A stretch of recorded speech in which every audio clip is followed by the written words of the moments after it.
The historic James E. Pepper Distillery, located in the Distillery District in downtown Lexington, Kentucky. Initially built in 1880 by Colonel James E. Pepper, one of the founding fathers of the bourbon industry, the distillery operated until 1967 when it was shut down and abandoned for over 50 years. After a decade of historical research, the brand was relaunched and the distillery was rebuilt. Distilling recommenced on site in December 2017 using the same historic bourbon recipe as when it was shut down in 1967. Located on the Kentucky Bourbon Trail, the distillery is proud to offer a selection of fine whiskeys along with tastings and tours of the working facility. The distillery gift shop and tour operation is now open on Tuesdays, 6 days per week, Tuesday through Sunday. Fall is special release season, so please stop by and see us or check us out on Facebook for product drop updates in the gift shop. Learn more at www.jamesepepper.com. With Liquor Barn, you can shop your favorite bourbon, that perfect bottle of wine, or discover something new. To place an order for pickup or delivery, download the Liquor Barn app, visit liquorbarn.com, or call your nearest Liquor Barn location. Follow us on social media and subscribe to our email list for all the latest news on products, promotions, and events. Liquor Barn, where Kentuckians go to celebrate life. Cheers!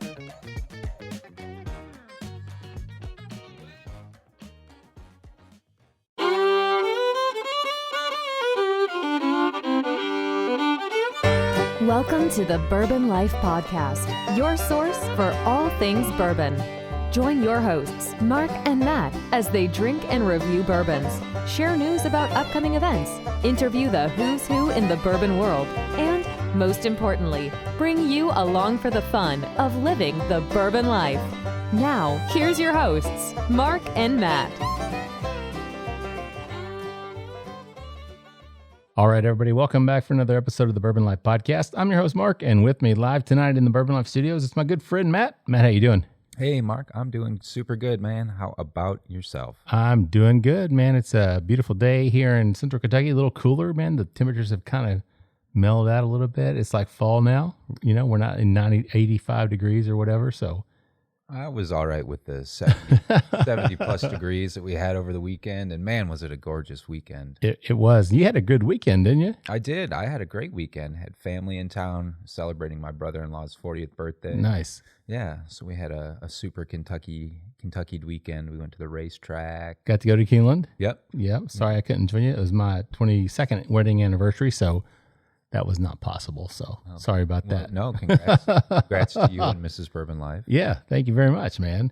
And then you guys got to do some tours. Yeah. Is that right? Yeah, we did a little bit of distillery touring, Nice. Some sampling, and just enjoyed a nice Kentucky weekend with beautiful weather, beautiful colors. Nice. Had dinner at one of our sponsors. That's one of our, right. We had dinner out at the Stave on Saturday night, and man, was it hopping. Did anybody get the rib or whatever it was, the big rib special, or was that? Nobody got that. There wasn't a special, I don't think. Oh, okay. I felt bad. Coming from a restaurant background, I had half a mind to step in the kitchen. Yeah. Oh, they were so slammed and shorthanded. Yeah, I feel bad for them sometimes when I'm out there. I mean, I love the food's great. The service, I mean, they do the best that they can, but on Friday or Saturday night, it's kind of crazy because they got the treehouse out there too, or whatever that is. Did you guys sit? They weren't serving people in the treehouse. They weren't. Okay. No, it was just in the restaurant. The restaurant and then the picnic tables up front. Oh yeah, which is still, I mean, because it's a very small place. It is. Yeah. So when you get it packed, it's hard for them to keep up with everybody, right? There were a couple of groups of like 10 or 12 in there already, and oh man, luckily we had reservations, because they were just turning people away. Wow. And that's a good problem to have, but right? It is a good problem, an unfortunate problem, because we'd love to have everybody eating there. Sure, yeah. Eating there and trying the food. And actually right as we were getting seated, like 15, maybe 20 high school kids for homecoming. Oh no. Yeah. And they got turned away. In their suits and their dresses, and there was just nothing. There was nothing they could do. Yeah, that's unfortunate, but it's a good problem for them to have. I mean, Rebecca is just awesome, and Eric, her husband, we love those guys, and always, man, they've been supporters of ours from day one. So, but I'm happy your family was able to get out and enjoy that dinner, man. Yeah, so they really wanted. My parents especially really wanted to see it. Yeah. After listening to our episodes. Thank God for your mom and dad, man. I know, or else our listenership would be I know. No have. kidding. Well, I'm appreciative of them and appreciative of Rebecca and the Stave for all their support. I'm glad you guys got to go out there. Yeah. Glad you guys had a great weekend. A big thank you to Dan Calloway over at Bardstown. Oh, yeah. For squeezing us in on a tour super last minute. So we had a great time over at Bardstown Bourbon. Yeah. On Saturday. So what all did you do? We haven't even talked about that, man. So just, I mean, do you get to see kind of everything or? Yeah. Well, should we go into our first pour here? Yeah, let's do that, Matt. We can do that. Yeah. So tonight. What'd you pour us up? Yeah, this is from their what do they call it? The whiskey drop. I think that's what they're calling it because Jim Beam has the barreled in box, which is their every quarter the shipment of the bottles. Maker's Mark has the whiskey drop, so every quarter you get 2 bottles. This was the last one that Jane Bowie and Denny Potter were involved with because they have both left Maker's Mark now. And the funny thing was, Matt, I think we talked about this before, that they were actually putting the finishing touches on these selections the night that we had them on the show the last time. They were at Jane's house because they're neighbors in Bardstown. And they were at Jane's house and they were putting up, it was like they had the assignment due at 5:00 and they were talking to us at 7:00 and they still weren't done with it. So these were the last drops that they were involved with, I believe. So this is the 2022 Master Distiller Selection. So this is Denny's selection. So I chose this one. Well, I hadn't cracked it till tonight, but I'm glad we were able to crack it. And these are done in kind of like a la the single barrel program where they have the state profiling too. Yeah, it's like the Maker's 46, but or the Private Select 46, whatever you want to call it. Yeah. However, this is presumably in a larger batch since it was sent out. Yeah, I'm thinking so because it was the whiskey drop program that they did. Now that I don't know what I know it's Kentucky. I'm not sure what other states are actually involved in it though, Matt. So I'm not sure, but they'd have to have more than just, I mean, it's not just like a single barrel. Yeah. Has to be more, right? And Denny, he's such a great guest. And we're like kindred souls, and Jane always makes fun of him like you make fun of me because everything Denny picks out, it's caramel and vanilla, right?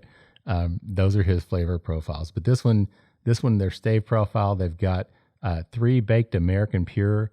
They've got 2 seared French, Cave. And then 3 Maker's Mark 46 staves, 0 roasted French, and 2 toasted French spice. So that was Denny's combination of staves for this one. This one comes in, this is 113.2 proof, so 56.6, date April 2022.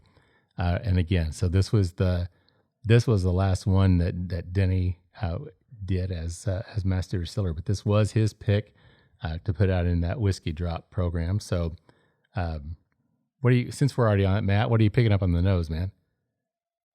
It's got a nice nose, a good balance between fruit and a lot of the vanilla and the oak and the mature characteristics that you would get. I'm picking up like some apricot. There's also like a toasty, like smoky, leathery. There is, type nose on it as well. But there's certainly bright fruit in there too. Apricots, cherries, or raspberries. Yeah, it's just, there's a lot of things. Every time I smell it, it's like something else pops up. I almost got like a little butterscotch off of it at first when I went in for it. And now it's kind of transitioned over to that vanilla, but that leather, like you said, the oak comes through as well. So I'm not sure, this is the standard Maker's Mark, which I believe is like 6 years old, 6 to 8 years old, I believe. And then they finish it off in these with these staves in there. So kind of a neat combination, Denny's personal selection of different staves. But yeah, it gives it definitely a interesting nose, which is funny for Denny because, he always talks about vanilla and caramel. So I figured he would be the type that would like pick 10 of the same stave and just go with that. This has some of those familiar characteristics, I think, but I think there's a lot of wood coming through this, a lot of the different wood profiles that they really show off in their staves. Yeah, there's like a spiciness, and I know it's got 2 of those, 2 of the toasted French spice staves. And I'm picking up some spiciness coming out of that. It's almost like buttery to me. I said butterscotch, and that was, I don't know, maybe it's just a combination. There's almost like a buttery profile to me, not like buttered popcorn, but almost like a melted butter type of aroma to it, like a creaminess almost. Yeah, it's got a thick, kind of fatty, which is kind of weird to say when you're talking about the nose that it smells creamy, but it kind of smells creamy to me, buttery almost. But yeah, anyway. So Matt, what we were talking about, Bardstown Bourbon and your trip and your visit down there, man. So yeah, why don't you tell everybody a little bit about that? Yeah, so that was great. We went and we got on a tour, 9 a.m., great time to start drinking. You can't drink all day if you don't start in the morning. There you go, Matt. So one of my favorite Matt quotes right there. We were greeted. Amber was our tour guide, and she was excellent for us. Nice. But right away, 9 in the morning, breaking out, starting right away with the samples. So went through the White Dog and then tried their product, their barrel-aged product at 3 years, 120 proof. Oh, really? Nice. Which was excellent. Yeah. Now, where did you do that? Were you in, because you walk in, there's the restaurant, like when you first walk in. Yep. And then there's the bar kind of off to the right there. On the back side of the bar. On the back side. Where I guess the tours would start upstairs from there. Okay. They have a classroom area. Yeah. So our tours started up there. Oh, okay. Very cool. So we got in there and drank that. And then they had their latest Fusion series. Okay. Series 8. Yeah. Because they have 8. Well, they sent samples of 8 and 9 to us, actually. So I don't know if they put out 9 yet. Okay. I think but you sure probably, we had 8. Okay. I was going to say, because I've got sample bottles of 8 and 9, but I don't know if 9's actually out yet. Yeah. So we did that. And then we went through the distillery, got to see them cooking up some mash. Did you really? Yeah. I've been through the distillery, but I've never been on like an official tour of the distillery like that. So I've not gotten the opportunity to see the whole process. It was good. I was actually expecting it to be a little bigger. Oh yeah. To be honest, there's what they're turning out with the space that they have. It's crazy. Yeah. It's crazy that they have grown into the size distillery with the production they have, because it's not just their stuff, but they're contract distilling for so many people. Yeah. They were contract distilling for somebody while we were there. Yeah. They weren't. Oh, you know what? I did see that, because they have the big chart on the wall, right? It's like, you can't tell anybody what you see. Who we're distilling for here, right? Yep. So did you guys make it into any of the warehouses, the rick houses? They did take us into one of the rick houses. We got to thief right from the barrel. And oh, you did? Yeah. Damn. That's nice. Is that so? Was that the 3-year-old, or was that something? I think what we thiefed was like 4 and some change. Was it? Yeah. How was that? It was great. Yeah. Yeah. Really, I think their standard recipe, which is like a higher rye recipe bourbon, but really great. Lots of dark fruit, cherry, stone fruits on the nose, like fig and plum. So what'd your family think? Were they? Everybody was super impressed. No, they were impressed. They're impressed with you because you got them in to do the tour, right? They're like, Matt, yeah, sure. Look at that. That's awesome. So did you get to go into the rick house where we did the pictures? Yes. That was what is it? Pete's Place, Pete's Bar, Pete's Place, whatever. Yep. Yeah, the founder, the guy that actually started it, and they named that bar, which is really cool. That's a beautiful rick house, man. Yeah, and it was a great place for us to take our promo pictures as well. That's right. Our senior photos. Our senior photos at Pete's Place. That rick house was really cool. Did you guys see the bottling? Because I've not been in the bottling facility. You didn't go over to that. No, right? we didn't get over to the bottling facility. Yeah, because I mean they've got that on site now, so they can bottle right there on site as well, which is crazy, man. So they are, and the rick houses, they just keep building them, and they just bought, I don't know how many more acres. 300. I was going to say 200. I wasn't sure. They said they're going to put in either 30 to 33 more rick houses over there. And those hold what, 35 to 50,000? Or gosh, I forget offhand. Yeah, but they're going to be 7-story. Jeez, rick houses. It's insane, man, how fast they're growing and what they're doing. But you know, it's kind of it's. I love the model, and you know, we've had David Mandel on the show, who was instrumental in helping to start them. But I love their model. I love the way they started. They came in, you know, and MGP obviously was the biggest provider of product to everybody. You know, I mean, that was it. So I think they saw that opportunity to come in, create Kentucky bourbon for brands, and that's what they did. And they've killed it. I mean, there's no other way to say it, man. Plus, they're doing their own stuff. Yeah. Now the Fusion, I think 8 or 9 is going to be the last one of the Fusion series. Yep. And that's the end. And then they're actually going to be putting out their own. And I forget, do you remember what the name of that is? Did she tell you? I don't remember the name, but it's coming out in January, and it's going to be a 6-year bottled in bond wheat. Is it really? Yep. Wow. Year. Okay. It's going to be their first offering under their own, Yeah. solely their own distillery. Man, I wish I could remember what they're calling that. But yeah, they're dropping the whole Fusion series. Yep. So that'll be gone. So 8 and 9 are going to be the last two out of that. And then I think after that, they'll be rolling out a 6-year bottled in bond regular bourbon. Okay. Just their high rye mash bill. The high rye and mash also, bill. I think, a Okay. 6-year rye. Okay. Wow. So I believe they're starting. I'm really looking forward to it, man, because I've loved what they've done. Because they've got the Fusion, they got the collaboration series that they do, and then They've got the Discovery series. That's what I was like. I was trying to remember what that was. Yeah. So that will continue. I'm assuming Discovery will still be there. I think that they still do that. They didn't say anything about it, but Yeah, but Fusion's ending. So that's cool. Well, man, I'm glad Dan was able to get you guys taken care of. And he's just such a great guy. If you've not been down to Bardstown Bourbon, go down and check those guys out, man, because they're just wonderful. Everything they do. Bardstown's such a cool place to hang out. After the Bourbon Festival, it's like, yeah, man, I need to go down here much more often. yeah, no doubt about it. All right, Matt. So let's jump back and talk about, we should probably talk about what's going on since we're drinking the Maker's Mark. And that's why I picked Denny's bottle, because we talked last week on the show about Denny and Jane. They've left. They've gone. Mm-hmm. They've moved on. So today, as a matter of fact, news came out about the fact that they are going to start their own distillery, which I've got so many questions about that. I'm just like, I don't know, man. So it was funny because I don't know if they had a press conference or there was something going on that they, I think they were applying for some economic incentives. Okay. So I think they had to have some kind of a hearing. So I don't know if they were actually at the hearing, but the news just broke today. I've seen it all over Instagram, Facebook, and whatnot. But they're calling it J&D Distilling Company for Jane and Denny. I think that's just kind of a temporary thing. But Jane said that the plans are to build a distillery. They love American whiskey, full stop. That was it.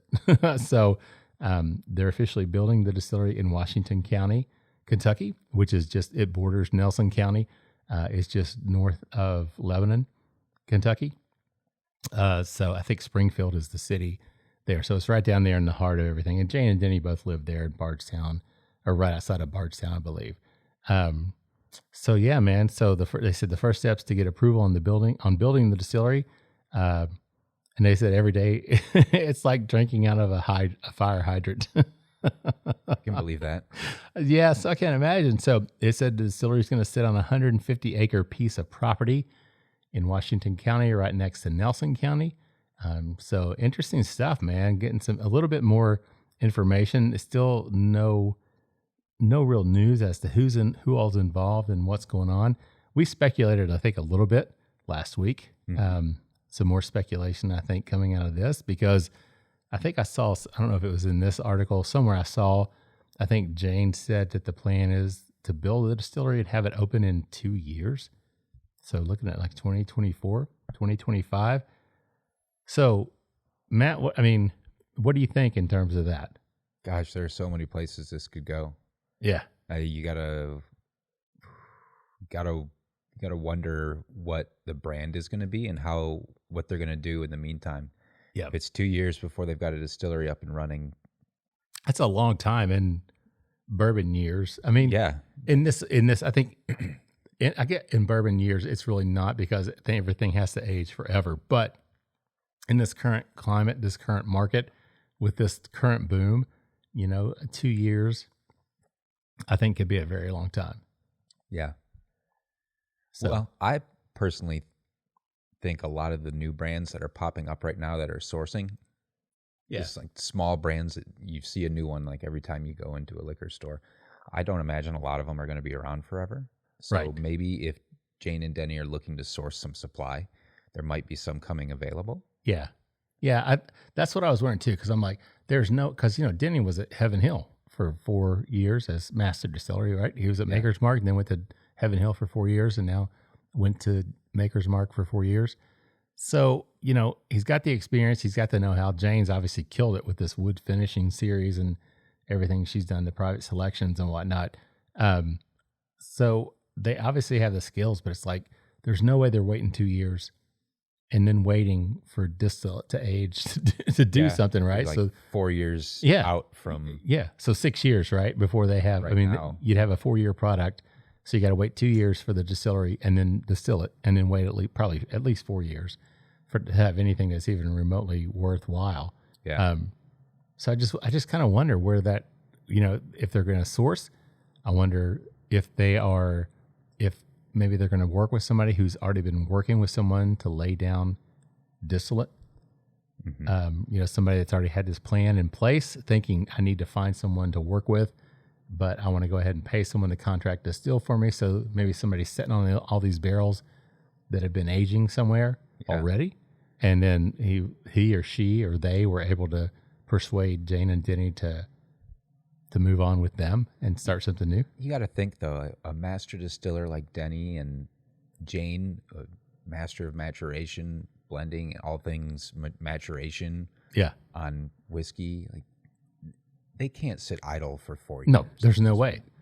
No, there's not. So there's got to be something. Yeah, there has to be something in line. Source barrels, some supply, something. Yeah, it's funny because it makes me think like with Jackie, because the news Jackie left Old Forester, and then like a week later, it's like, hey, here's Hidden Barn. Yeah. It's like, oh, okay, great. So, obviously that didn't happen. It hasn't happened yet with Jane and Denny, but I guess or J&D Distilling. So I'm going to have to text Denny and say, hey, the news is kind of out, man. Let's do a show and see. Maybe we can convince them to join us, Denny, for a third time, right? Have him as our second three-peat guest, and maybe he can spill the beans and give us more information to let us know what's going on. Yeah. That'd be a lot of fun. We'd make them come up here, though, hang out around the flights of the round table. That's right. Drink with us. Matt, so what do you think about this in terms of the palate and the finish on this Maker's Mark? This is the 2022 Master Distiller Selection that was part of the whiskey drop. It's spicy right up front on the palate. A lot of cinnamon and peppercorn, which I was surprised for because it's a wheated mash bill recipe. It is. I know. But it's got a lot of the rye heat right up front. Maybe not like that punch and the pungency of a rye, but it definitely brings some heat up front. Then it lends through. I get like a cinnamon taffy. Yep, I can see that. A taffy creaminess. The creaminess is there, man. That cinnamon flavor, like you said. And I think a lot of the wood is shining through. It's almost a little drying on the finish. And I get where you were saying like the buttered popcorn, maybe I just am thinking buttered popcorn, but it has kind of a buttered popcorn finish. Yeah. A touch drying for my taste, maybe. Yeah, I gotcha. I mean, that makes sense. And it's not that, because I'm the first one to say I don't like it. If it's too drying, I'm going to say no way, I don't like it, and I'm going to say forget about it. But this one doesn't dry me out, like Old Tub or something else, that we've had before on the show that was really tannic. This one's not like that. But yeah, the spice, and it's so funny, like you said, because this is a wheated mash bill, so you think the creaminess should be there, and it is. I think to me there is a creaminess to it, but you don't think about you don't think about rye spiciness. Obviously, there's no rye in this, but the wood obviously is imparting some spiciness to the profile. Yeah, which is really fun, and that's that two of the staves are that toasted French spice. So maybe that's the culprit where we're picking up that spiciness. It's got kind of a prickly feeling on the tongue. Prickly? Yeah. Okay, I got you. If that makes any sense. It makes sense, Matt. You've said that a few times, but I can't remember what other bourbons you've had that you've said that about. I kind of get almost like a bruleed sugar as well, like a creme brulee maybe, or at least the crusty sugar part of it, Yeah. And again, that kind of leads to that creaminess, but that sweetness as well. And I'm starting to pick up a little vanilla off of that as well, which wouldn't surprise me because it's Denny's pick, right? And Denny he's vanilla and caramel, and that's about it for Denny. But yeah, so what do you think, Matt? Would this be a fixture or mixture for you? I think it's a fixture. Yeah, it's different than what I would normally pick. Yeah, for a Maker's. So I think for that alone. Yeah, I think this is a fixture. I agree. I'm curious now. We're gonna have to pop that the other one that Jane picked out. We'll do that for another show maybe, and test that one, see how it stands up, because Jane's palate is obviously much more. Yeah. It's like Jane is to you as Denny is to me in terms of palate, right? Yeah. Yeah. All right, man. Well, let's take a quick break, Matt, and get a word from our sponsors, and we'll come back with a little bit more and talk some more news and some other pours in just a minute. Three Chords line of whiskeys embody the spirit of creativity. The whiskey is a true collaboration between producer and composer Neil Giraldo and master blender distiller Ari Sussman. The Three Chord team of expert blenders, coopers, and sensory professionals have developed a multi-step process they call Perfectly Tuned Taste. This process begins by carefully selecting the finest bourbon and rye whiskeys from Kentucky, Tennessee, and Indiana, and then blending them together. Find out more about the whiskeys and distribution in your area at www.threechordbourbon.com. Spirits of French Lick crafts their spirits using only the finest agricultural product that has defined character, following their motto, respect the grain. They lead the way in representing the quality of the Hoosier artisan distilling process while paying tribute to its inseparable past. By implementing best practices from those early times, combined with modern touches, Spirits of French Lick has created a truly unique place in the industry. Spirits of French Lick products are distributed throughout Indiana, Kentucky, and Missouri, and can also be purchased online through Sealbox at sealbox.com. Visit spiritsofFrenchlick.com to learn more information, and make sure to follow them on Facebook and Instagram. All right, everybody, welcome back for round 2 of the Bourbon Life Podcast. I'm your host, Mark, and with me tonight, see, I say live, man. I got to stop saying live because it's a recorded show, but you and I are live together. So I'm live. Yeah, I'm as live as I can be. At least, well, You are live. yeah, maybe, possibly. Anyway, we are live together, but the show is not live. That's right. But So- wherever you're listening to it, you are live, That's right. We hope you're live. dear listener. We hope you, yeah. And thank you, dear listener, for listening to all of our nonsense. That's right. And But- speaking of nonsense, you are stuck with just Mark and I tonight. This Yeah, morning, that's right. This afternoon, Yeah. on your drive, You know what, at Matt? work, wherever you are. That's the beauty of the Bourbon Life Podcast, because when we have guests that just, when their schedules just conflict, then we just roll with it, and we Yeah. make something happen. We create something out of nothing, Yeah, kind of like this podcast. like the podcast. There you go. The content that we are. Oh just my gosh, man. winging. Oh, are we the Bourbon Life Podcast presented by Pepper Distilling? We are, and I forgot to say that. And man, you know what? I've got to get better about that, Matt. See, I didn't do notes. See, when it's just the crew or you and me, I don't do notes anymore. I know. So I brought notes. on my notes, I always put in big letters, sponsored or presented by. So yes, we are the Bourbon Life Podcast, presented by the James E. Pepper Distillery here in Lexington, Kentucky, down on Manchester Street in the Distillery District. Go down and see those guys. Also, check out our episode we did with Amir Pay. That was that this year? Earlier this I year? think it was beginning of season beginning 3. of this year, right? Yeah, man. So had some great stuff. Yeah. Had that, was it the rye? Was the rye that you love? The FKO, finest Yeah. Kentucky oak. There you go. Yeah, good stuff. I think you ended up with that bottle, if I remember correctly. You are wrong. Oh, you didn't? No, we split it. Oh, okay. I was like, I couldn't remember what happened to that. Okay. Well, Split it. cool. I was like, where's that bottle? As you can see, there's bottles scattered everywhere anyway. But yeah, man. So we appreciate their support and appreciate what Amir's doing down there, resurrecting that brand and that distillery. It's a really cool place. So if you're in Lexington, go down and check those guys out. Amir's just a great guy, man.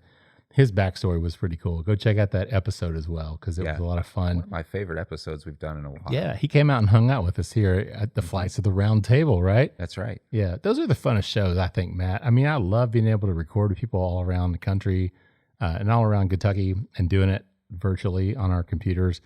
But there's just something to be said for being able to sit down in person with somebody and actually doing a live, That's right. an in-person recording session with somebody. And Amir was one of those guys. It's just not the same if they can't smell my BS in person. Whatever, man. Everybody's always like taking notes on Matt's tasting notes. Like, oh, Right. I'm gonna write that down I'm gonna use that. It's like, can I use that, Matt? And Matt's like, yeah, for sure. All right, Matt. So we're in round 2 here. We've moved on. We've poured up something from another one of our favorite, not distilleries, but a non-distilling producer. One of the. I mean, I'm a huge fan of what these guys are doing. And actually, I think Tripp was our very first repeat guest, if I remember correctly. I think you are right. Yeah. Yeah, Tripp I was think our first double down. Tripp Stimson, their master blender with barrel bourbon or barrel craft spirits. But they make barrel bourbon and all sorts of different stuff. But yeah, Tripp was our very first repeat guest that we had ever had on the show, man. Second show we were talking Stellum. That's right, we did. We talked about Stellum. We had also Joe Beatrice. Thank you. I was like, I hate when I draw a blank. The founder, of the whole spiel. So we did talk Stellum bourbon and rye with them, which is also one of the products that they are putting out. But the barrel, man, the stuff that they do, that batch 21 remains one of my favorite bourbons. I've got maybe 2.5 bottles of it left. Every once in a while, I'll just sneak it out and have a little pour. That was the bourbon of the year at the San Francisco. Well, I think it was 2019 or 2020. So I managed to snag a few of those bottles. But anyway, so tonight, this is a bottle that I picked up at the Bourbon on the Banks Festival, because this year, Bourbon on the Banks, you could actually purchase bottles at the event. Same with the Kentucky Bourbon Festival. But that was really fun to be able to buy bottles on site. So I bought this bottle of Barrel Vantage.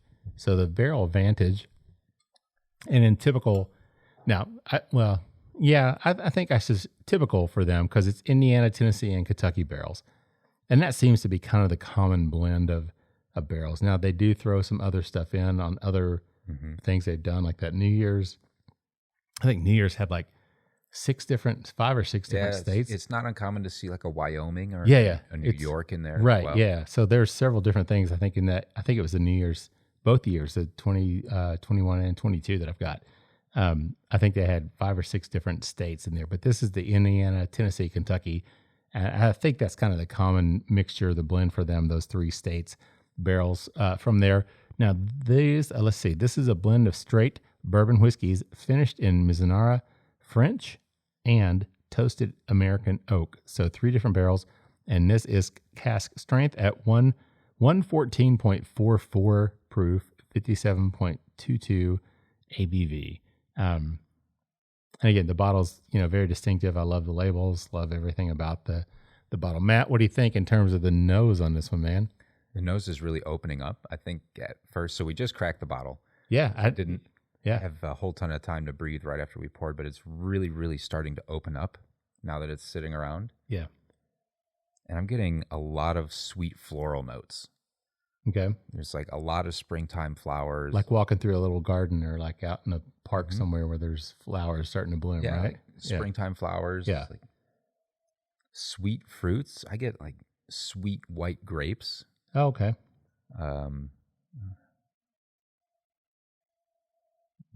It's almost got like a sweet, savory, almost like type sour white grape to almost like a white balsamic vinegar. Okay.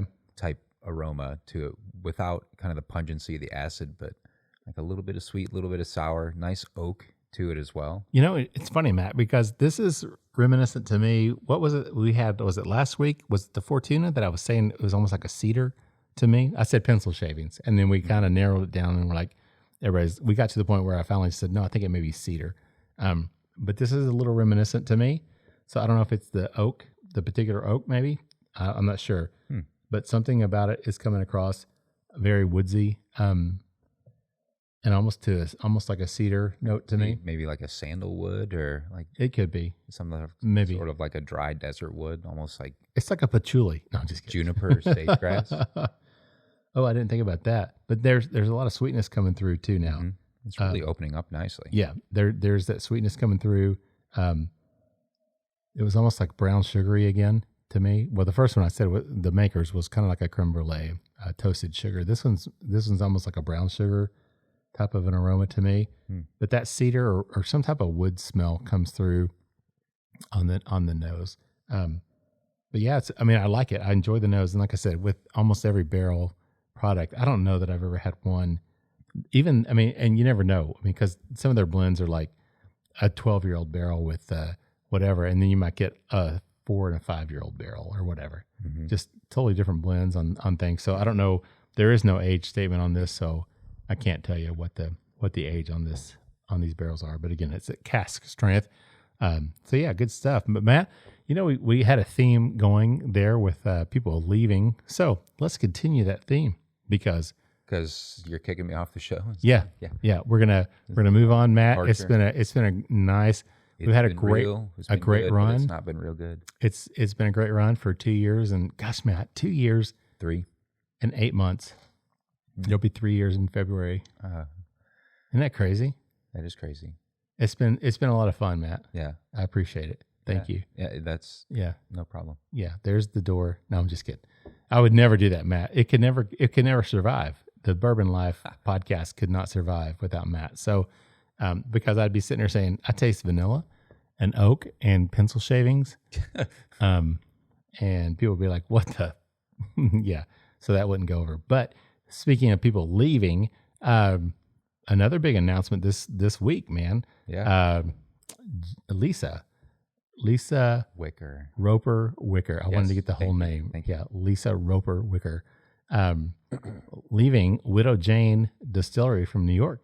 Mm-hmm. Now she resides in Bardstown. We had her on the show. We did. And she was actually in transit from New York back to Bardstown because apparently she travels back to Bardstown. She was traveling like every weekend. Yeah. She has a house in Bardstown, and that's where she lives. And she was working in New York, but she was the president and master distiller for Widow Jane Distillery. So now she has announced she is leaving and headed back to Kentucky. Dun dun dun. That's right, Matt. Let's speculate, man. I love speculation. Yeah. Well, first off, for those that aren't familiar with Widow Jane and Lisa Wicker, she might be the most underground. Yep, I would say that. Distiller you've never heard of. The best master distiller you probably have never heard of. Yeah. Or aren't familiar with. Yeah. Yeah. What she's done at Widow Jane in creating that brand, elevating that brand. Oh, yeah. And absolutely killing it with that brand. And all the consulting she's done for a bunch of other big names as well, and distilling she's done along the way. Yeah. And it was great having her on the show. So if you haven't listened to that one, go back and check it out. Because that was a lot of fun. She was in a hotel room somewhere. I don't even know where she was, Pennsylvania maybe, or someplace. Yeah. That she actually just called in and was able to join us for the show. But we had a great time hanging out with her and the places, the work she's done. She worked at Limestone Branch with Steve Beam and several other places. I can't remember where all she's worked, but the resume is extremely impressive. And like Matt said, the work she's done with Widow Jane, with what they're putting out, it's just amazing. So... Bump, back to speculation, Matt. What do you think? Gosh, back to speculation. I know. Well, I shouldn't say I know because I don't know. You don't know, but you can bump, speculate. If I were to pick a great fit for her that isn't a new project, I would think she would do great in the Bardstown Bourbon Company Green River field. You know what? We talked about that off mic earlier during the break, and I would probably have to agree with you. But that, obviously Green River is down in Owensboro, which is quite a distance from Bardstown. It is. But she drove from Bardstown quite a bit closer than New York to New York every week. Yeah, to work, right? So someone with her clout and her know-how of working with other brands, distilling a lot of different products at different mash bills. Yeah, her ability to stay consistent. Yeah, within changeovers on different stills, much like Bardstown and Green River are doing. Sure, it seems like she might be a great fit in that role. Yeah, I would think so because Jacob Call, who was the master distiller at Green River, once the Bardstown bourbon. Well, I guess it's the investment group that purchased the majority share. I don't know if they purchased the majority share or purchased all of Bardstown bourbon, but basically bought Bardstown bourbon. Same investment group, private equity group, I believe, bought Green River. Yeah. So I think Bardstown bourbon is absorbing them in basically as I think they may still remain as Green River. I'm assuming. I don't know for sure. I don't know that anybody knows. But yeah, I think that would be good because Jacob Call left. So there obviously there's not a master distiller there. I mean, Bardstown has Steve Nally there that's working. and a great group of people. There's no question about it. And I think that Lisa would probably fit well into that. But the first round, Matt, we talked about a vacancy at a very well-known, very popular distillery that people may know down there in Loretto, Kentucky. Yeah. Which is not that far from Bardstown. True story. Yeah. Maker's Mark. So what do you think? I mean, you think that would be... That could be another possibility. Yeah. I think that just the timing of things is just... The Green River thing, Jacob leaving, it's been a few months. This whole Jane and Denny thing has just been a few weeks. Lisa was this week. So timing, I don't know, man. I don't know. I mean, when it comes to the thing, what do you want to achieve and what do you want to do? With Maker's Mark, you've got one mash bill. Yes, you do have the wood finishing series. You've got variations that you can do with that, but you're talking about the same mash bill. It's the same product. You're not like Heaven Hill where you've got different mash bills and you got all these different variables that you can play with. Green River, the same thing. I'm sure mash bills, vary. And same thing with Bardstown Bourbon. Obviously, they've been extremely innovative on what they've done. So maybe that would be the better fit with Lisa to experiment and do things, and more of a challenge for her, more exciting work possibly, but still the prestige that would come with being the master distiller and the first female master distiller at Maker's Mark. That would be huge. That would be huge. That would be huge, Matt. Yeah. So I don't know, man. It's kind of fun to think about it, right? Does that make us bourbon nerds that we like to sit around and speculate what's going to happen? Possibly, but I think a fair amount of our listeners have probably heard the news, and if they're not speculating, maybe this will give them reason for thought. They could grab a pour of some Barrel Vantage and kick back, or some Widow Jane. I think we've got a bottle of the rye over there, and we got several different expressions. I think somewhere the Vault, we got one of their 15 years that they put out. Somewhere there's a bottle in this basement, Matt. That's not very well organized at all. Somewhere, but anyway. So speaking of the Barrel Vantage, man, let's jump back to that. Let's talk about the palate and the finish, Matt. What are you getting on that? Let me get a quick taste here. You roll through and go. Well, I had not tasted it either, so I'll just keep talking and acting like I'm saying something that's important until you get a good. Hey, you got a taste, Matt. What do you think, Matt? Lovely. Yeah, it's got a sweetness to it. It's not like which is funny because on the nose I got a really fruity sweetness. Fruit, right? Yeah. But the sweetness here is more like a baked sugar cookie, or I want to say maybe like a ginger snap, because there's a little bit of spice up front too, but it's got kind of a baked cookie, crumbly.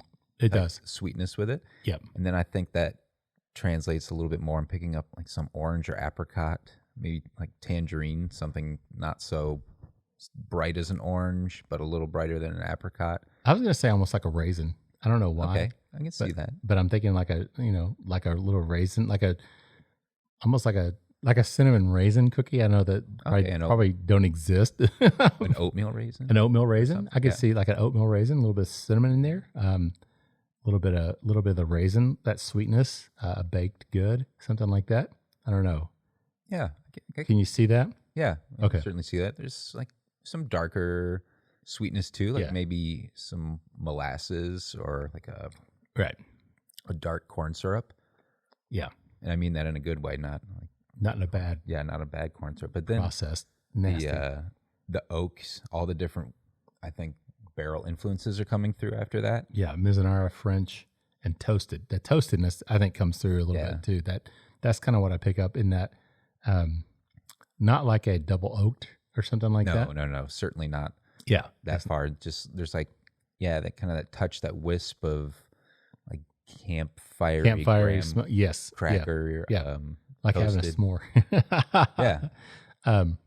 That's really not. And I've never had because I know there's like Mizunara cask, bourbons, and I've not had those, so I don't know what the exact profile of a Mizunara finished bourbon would be.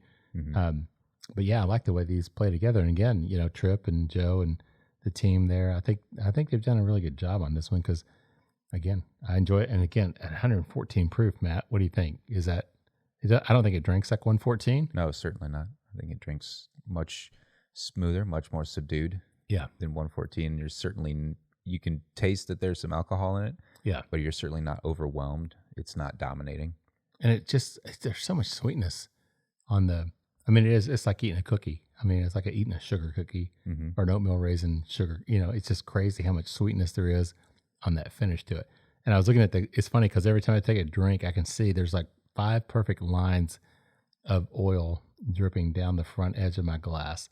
How much it clings to that glass. So got nice legs on it, man. Yeah, this is a great product. I'm really impressed. Yeah, of course. I think I bought this. I bought it at Bourbon on the Banks. I want to say $75 maybe. I think 3 or 4 years ago, I would have balked at that price, but anymore for this. Yeah. What did Chad say on our group text? 90's the new 50. Yeah. It's sad to say, but that's really kind of, I think that's kind of where we're headed, isn't it?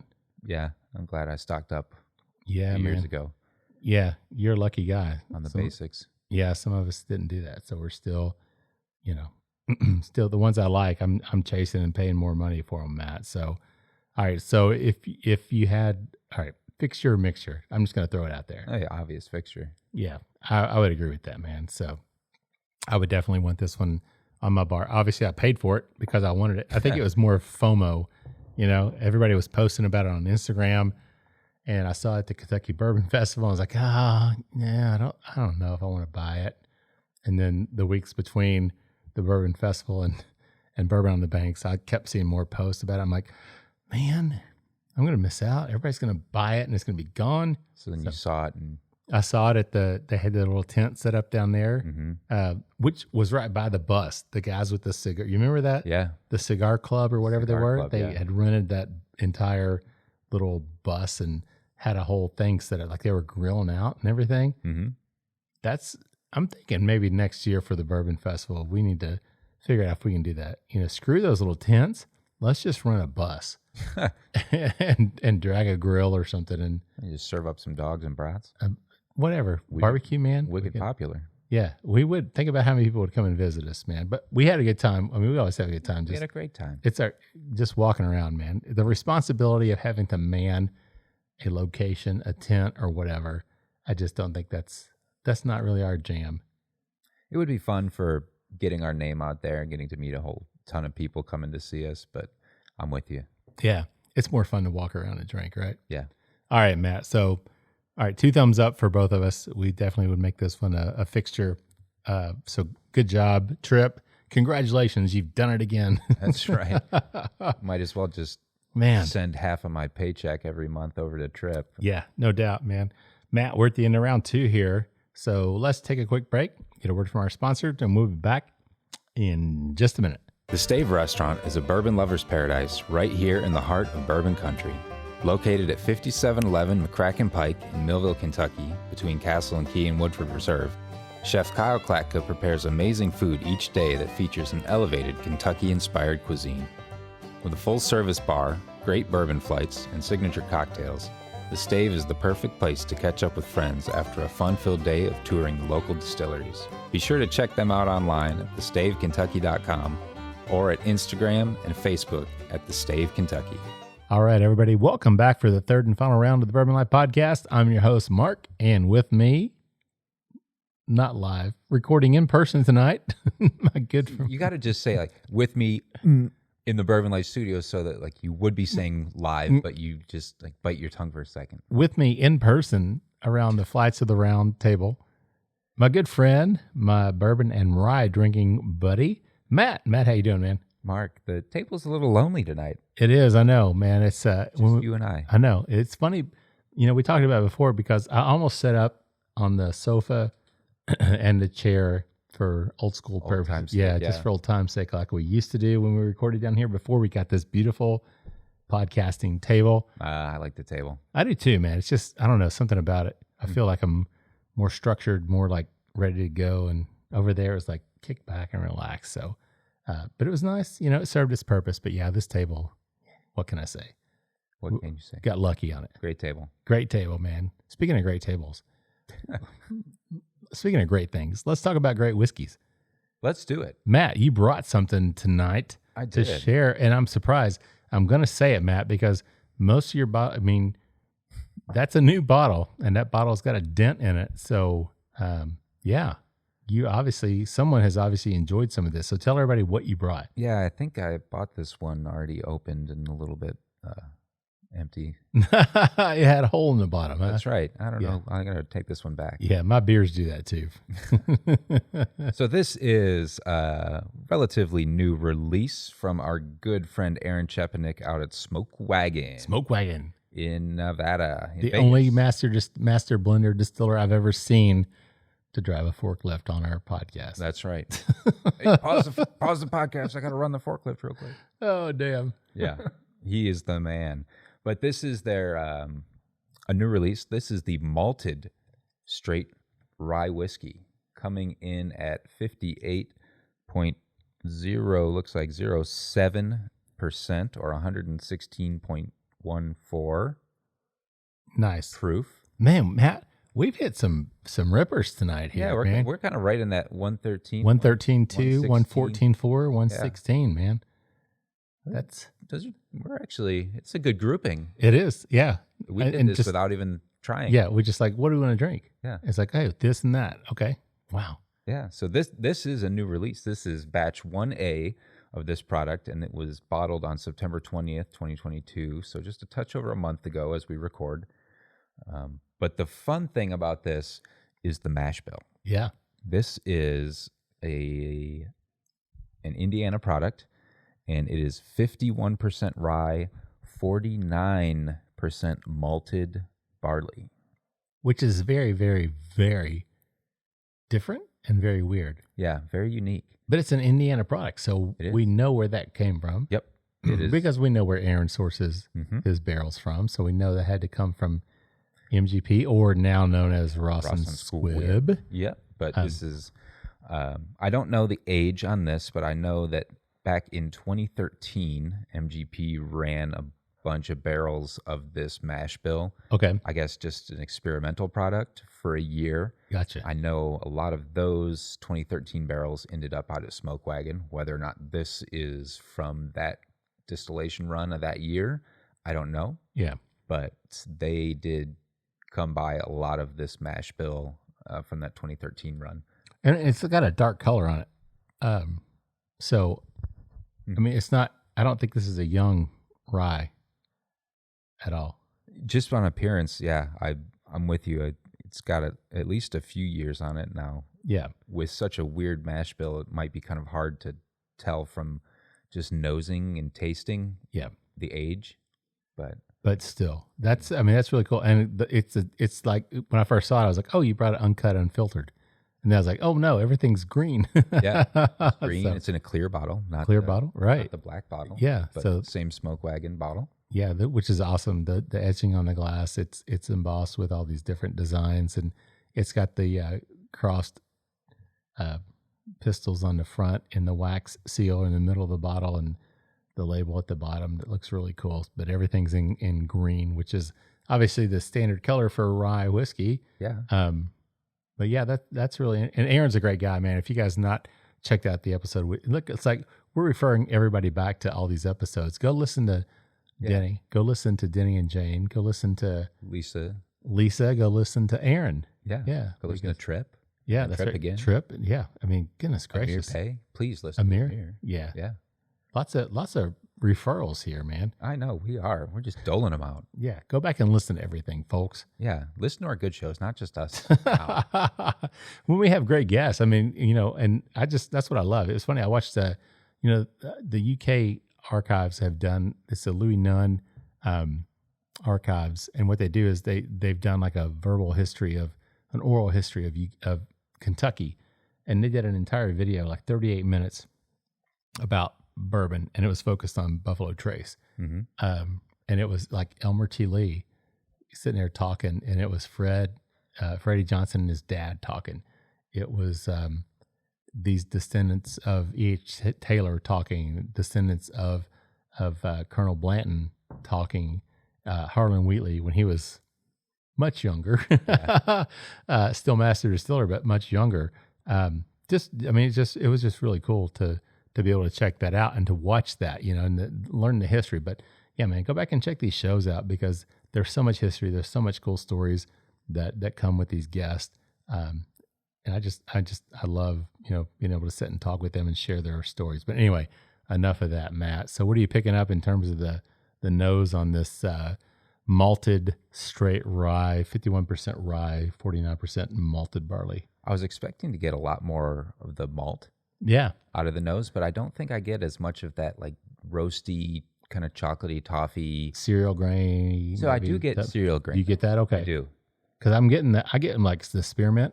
I get the mintiness on the rye. Yeah, you're right. You had said that, and there is definitely, I picked up a couple whiffs of cereal grain with it, but it's got like a creaminess too. Yeah, it does. But no chocolatey, no, like, when you think about malt, 49%, I would think that you'd probably pick up that kind of I would expect like a lot more kind of coffee. Coffee? Yeah. Yeah, which coffee, like those darker, like almost like bread pudding type notes, but I don't pick that up. Not at all. Kind of interesting. And I wonder what MGP was doing with this. I mean, I don't know. I'm just kind of curious to know why they were doing this it's an experimental, like you said, but I just wonder what their plans were, if they were going to just do it to sell it, or if they were doing it to release it, or if they had someone they were distilling that for, or what. But that's just an odd, it's an odd mash bill. 51% rye and 49% malted barley. I picked up some tree fruit too, like some pear. Okay. Oh, yeah. A little bit of like white grape. As soon as you said that, it was like, yep, I see what you're saying. It's like a very ripe pear. Mm-hmm. It makes you want to like sink your teeth into that juiciness. I mean, it really does. I get that. The mintiness is still there, but that I see what you're saying in terms of a ripe pear. Really interesting, man. Mm-hmm. But again, none of that, what I would think like a chocolate, who knows? I mean, have you tasted this? Well, last time you tasted it, you weren't quite in the shape. This was maybe the last drink of the night, a night that should have ended drinking a few hours earlier. So was that Saturday or Friday? It might have been Friday. Friday, okay. Anyway. So Keeneland. Hey, you know what? The last time I went to Keeneland with you, we didn't even make it in the gate. We didn't make it into the Keeneland. We just sat in the parking lot for 6 hours. Lord have mercy. Yeah, so you don't have to explain that one to me, Matt. I completely get it. Again, in the glass, it's pretty. A very nice copper. I would say copper on this one. Yeah, it's not as dark as the last two that we've had. Yeah. A little bit lighter in shade. Yeah. But kind of like between a straw and a copper. Yeah, very nice. Nice legs on this one too, because every time I tilt the glass and let it go, I see those legs running down, those teardrops that are just slowly running back down the glass. So, all right, Matt. So, hey, more news, man. This is it's like news season for bourbon. That's right. We are full of news. Yeah, and Matt, hey, I'm going to throw this one to you. So, what do you got for us? Hey, thanks, Mark. So, just yesterday, it was Buffalo Trace has finally announced BTAC, the Buffalo Trace Antique Collection, BTAC BTAC. Yep. For the year. There you go. We're all excited about that, right? Yeah. Yeah. So we have picked up some notes here that they've released. Let's see. Oh, and what the biggest thing? Yeah. So the biggest thing is that last year, Buffalo Trace opted not to release its uncut, unfiltered 15-year-old George T. Stagg bourbon. Yeah. Because it did not meet the distillery standards for the Stagg brand. Yep. This year, the team is happy to report that the 2007 Stagg barrels showed up with their classic Stagg presence, full of maturity, balance, and flavor, with a hefty proof at 138.7. Its highest proof since 2016. Yeah, man. That's sweet. Yeah, so that is the big news, which I feel that if they were going to bring Stagg back this year, they had to. They had to bring it back in full force. If you're going to not have it last year, and then in 2020, it was kind of a stinker. Oh yeah, which I've got a bottle of upstairs. Yeah. Which we all agreed it was kind of like compared to the Stagg Junior releases. Yeah. It was like, And it was low proof. It was like 116 oh yeah, or 118 yeah, proof. It was, yeah. So, I think, I'm sure that Buffalo Trace had their reasons for not releasing Stagg last year. And they say that it just didn't meet everything. Yeah. Maybe that's true. Maybe they just needed to drum up a little more popularity. But either way, it doesn't need to be any more popular because everybody knows about it. And it'll sell out. We'll never see it, right? Exactly. I got lucky because a client called me from Michigan and was like, "Hey, I'm at this store and they got these bottles and they're offering this for like $150." I'm like, "Wait, what?" She's like, She's like, "Would you want it?" I'm like, "Wait, what?" Yeah. They got what for 100? What? Mm-hmm. Yeah. So that was how I lucked into the 2020 Stagg. And yes, disappointing, I think, in terms of Stagg, but still happy to have the bottle. But, last year, I think we speculated. We do a lot of speculation on this show, Matt, about whether or not they were going to do away with Stagg. Because remember, we talked about what would they replace it with. I think. Oh, yeah, that's right. We talked about maybe like Blanton's, but they already had the strength for the barrel. Yeah, we said like no. a barrel strength Colonel Taylor. Or Colonel, something like that. They maybe bump that up to a BTAC, an older expression, or a Rock Hill possibly, something like that. I don't remember. That was a crew episode. I don't remember which episode it was, but we all kind of threw in our own opinions on I forgot about that episode. what that could be. Mm-hmm. But we did talk about that because, Stagg, they dropped the junior off of the Stagg Junior releases last year or earlier this year. I think it was late last year maybe. Mm-hmm. So now it's just called Stagg. So I think there was a lot of speculation since they dropped the 2021 George T. Stagg release and they changed the name of Stagg Junior just to Stagg that maybe that's they where were it just all went. they were just going to get rid of they were just going to get rid of BTAC Stagg altogether. But obviously they fooled our plans. That's right. And so here, let's we'll go ahead, through Matt. everything Run through real it. quick, Yeah, tell us. Yeah. So the George T. Stagg was, this year's offering was distilled in the spring of 2017, making it 15 years, 5 months old at bottling, 138.7 proof, which is the highest proof in the past 6 years. These were all aged in Warehouse K. Now, Buffalo Trace does provide some tasting notes, but I'm not going to go through those because everybody tastes things a little differently. The William LaRue Weller is their wheated recipe. The 2022 release was distilled in the spring of 2010, and barrels were aged in warehouses C, K, and N. It will come in at 124.7 proof. The Handy, Thomas H. Handy Sazerac Rye Whiskey, which is an uncut, unfiltered, straight rye whiskey. This year's Thomas H. Handy was distilled in the spring of 2016, aged in warehouses I, L, and M. And here's a good one for you. It weighs in at a hearty 130.9 proof. Wow. So this year's Handy might actually not be kind of like... Not be pick number 5. Yeah, it might not be like the consolation prize that everybody has kind of turned to it as in the past. Interesting. The Eagle Rare is, of course, the 17-year product, and 101 proof was distilled in the spring of 2005, aged in warehouses H, K, and L. And finally, the Sazerac 18-year was... they're not saying when, but you can go back 18 years. Oh, barrels of whiskey were filled in the spring of 2003 and 2004 and rested in warehouses K, M, and P, bottled at 90 proof. All of these products should retail at $99. Buffalo Trace is, of course, encouraging people to please only pay $99 for it and not feed into any secondary pricing. Yeah. Good luck with that. Right. Exactly.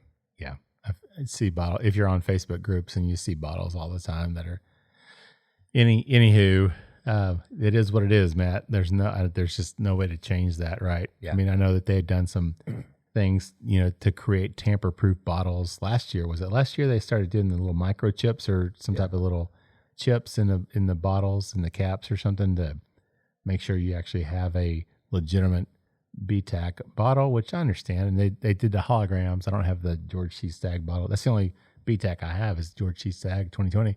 But it's got that, not a hologram, but like on the back, inside the bottle, the back label, you can like an embossing. It has the face of the George C. Stagg. So as you drink the bottle, you can actually see his face. Yeah. And they did that on all those bottles. So that was one other step that they took to try to cut down on counterfeits and whatnot that are out there.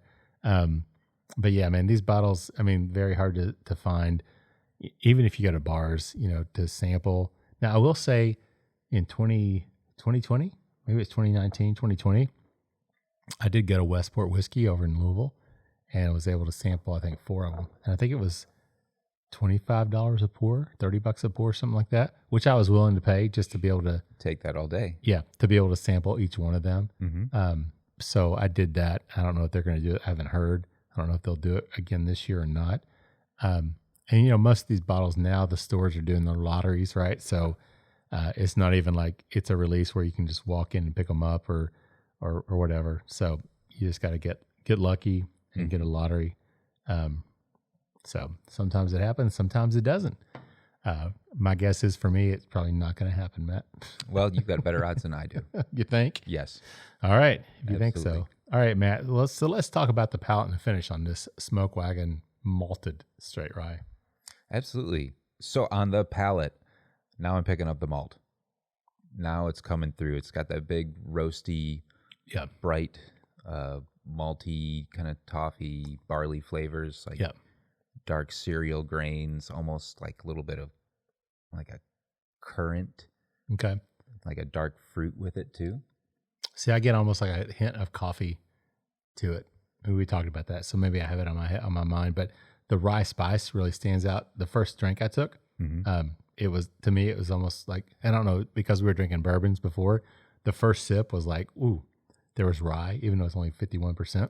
Yeah, it's kind of tamed down a little bit, so maybe my palate has adjusted. But the first sip was spicy, but I still feel a little bit of a nice rye spice, even on the finish. So yeah, I think it starts on the palate. You get a lot of that malted barley, those dark like cereal grains that are what I'm picking up, that roastiness, the coffee, the dark chocolate a little bit, those toffee-like flavors. Yeah. And then it transfers over to more of the rye, some of the spices coming in, some of the peppercorns, a little bit of the zest, almost a little bit of citrus zest, a little grassy type flavor, like almost like a lemongrass, or I was going to say almost like kind of Thai lemongrass flavor with it. Then nice, creamy, bold, spicy, long, oily finish.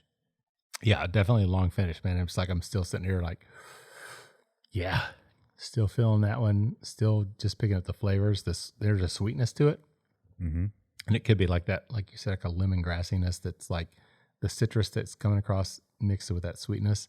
I don't know, man. It's unique. It's different. It is. It's funky. Not like anything I've ever had before. Yeah, it is funky. No doubt about that one, man. So I'm still I just wonder what the thought process behind that was to say, hey, let's do this. 51% rye, 49% malted barley. And hey, Matt, do you know what malted barley actually is? What is malted barley, Mark? Well, it's where they take the barley and they soak it in water for at least 2 days so they can get it nice and plump. And then they put it into a situation where it will sprout. So basically what they're doing is they're taking the endosperm, which is the source of the carbohydrates and the starch in that malt, and they basically sprout it. And once it sprouts, then that starch in there starts converting to sugar. And then what they'll do is they'll throw it in a kiln in Scotland, but they'll dry it basically. They'll stop the germination process. And what that does is it creates the sugary grain. So then they can mill it and convert it into a flour, and then they could throw it into the mash. And so does the malting process of that sugar kind of like that burning, that roasting of the sugar, is that where we get a lot more of like the darker coffee, toffee type flavors from on a malt? I think it On a could malted barley, maybe? I think it could very well be. Yeah, The because toasting and the because you are doing that in the kiln, so you're heating it. In the Scotland, obviously not every Scotch, but in like Islay, where they make the peated Scotch, they will actually take the wet grain once it's and to sprout it, right? So they'll lay it on the kilning floor or put it in whatever container they want to put it in, but they'll burn the peat and run the smoke over it. So when it's wet, it will absorb that smoke, so it kind of holds on to it, and that's where we get the peated flavor. That's where the peated flavor comes from. So then they'll mill it. Once they dry it out in the kiln, it still absorbs that smoke, and they'll mill it into the flour, and then they distill it, but it still retains that smokiness that comes through. So yeah, it probably is the fact that's where that comes from. It's coming. That whole flavor profile is coming from that malted barley. But obviously, for bourbon, obviously you're going to have 8%, 10%, 12%, whatever malted barley. That's really more for the enzymes, because what happens is once they do that malting, it creates the enzymes that will help convert the sugar or the starches in the corn and the rye, or the corn and the wheat. It'll convert that into the sugar, so that the yeast can convert it into alcohol. So having the barley in there just helps the yeast. It's just an enzymatic process. It really doesn't. They really don't use the malted barley for flavoring that much in terms of the bourbon and rye. It's just for that helper. Yeah, it's just for that fermentation process. But in that, obviously, you're talking 49% malted rye, which is almost like a Scotch or like a Irish whiskey, where you're doing a single malt, or not a single malt, but you're doing a malted whiskey. Malted whiskey, yeah. So you're going to get that flavor profile from that malt grain, which is going to be toasted or smoked, or well, not smoked in this case, but it's going to be dried out. But yeah, so that's right, Matt. See, I just wanted to share that because I'm learning things about other whiskeys. That is excellent, Mark. That's great information to share with our listeners, let alone to share with me too. Well, but it's fun, because I've been so focused on bourbon and rye, and it's nice to kind of open my eyes to other things. And I'm not a big fan of peated Scotch at all, but we drank that O'Shaughnessy. We had Brian Nation on the show, right?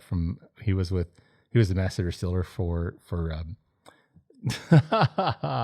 Irish Distillers. Yes. Yeah, in Ireland, right? Then he moved here, helped start O'Shaughnessy, but we got to drink the base components of what went into it, right? Some of their Irish pot still. So we got to drink the Irish pot still, and then we drank the Irish grain. Yeah. And I was like, Jesus, this Irish grain is delicious.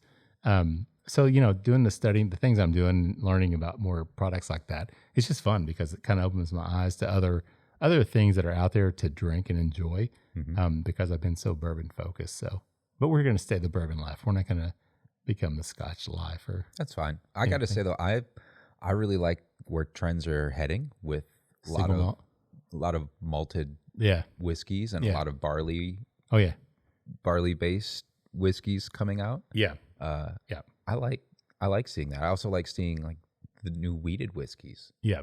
Where we're getting to be like over 51% wheat.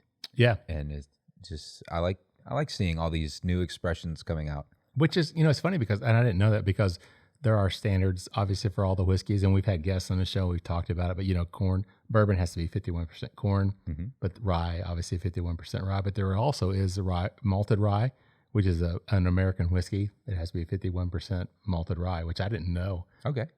Corn whiskey, of course, which is like mellow corn, which has to be 80% corn. But then there's also the wheat whiskey, which has to be 51% wheat. So they all have to meet that same threshold of 51, whatever it's called, or malt whiskey, unless it's corn whiskey, right? But malt whiskey obviously has to be 51% malt. But those TTB in the process of coming up with classifications for American single malt. So it's a it's a brave new world in the whiskey world here in America with regard to American single malt. So it's going to be a lot of fun to see what happens and who does what and how things are being produced. And I'm excited about it because I've never been a big Scotch fan, but these single malts, especially the single malt Scotch, I think I could be more of a fan of the non-peated. Yeah. Because I just don't like that smoky flavor medicinal profile. But I love maltiness. Like I think of like the Brooklyn. Remember when we had that with Nate. Yeah. He brought that Brooklyn. Yeah.